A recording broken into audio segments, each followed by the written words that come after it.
Good morning. Ngayon magluluto tayo ng adobong galunggong. Okay, isa na natin.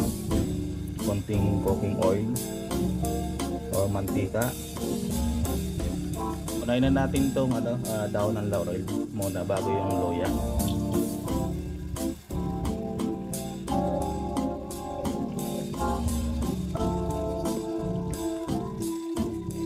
Tapos, lagyan na natin yung loya.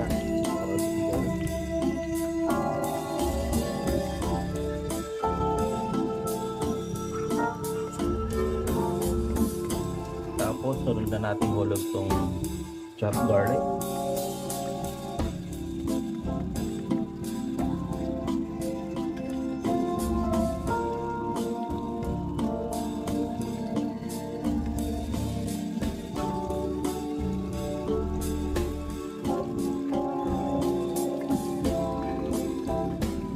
Tapos lagyan na natin tong chopped onion.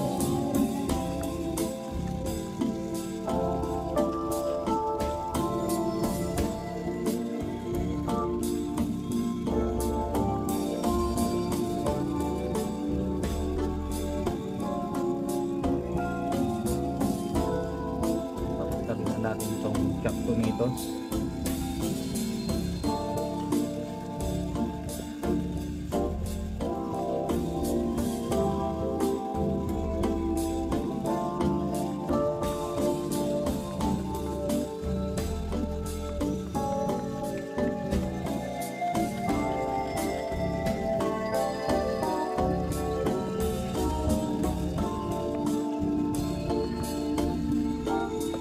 Okay, lagyan na natin itong galunggong.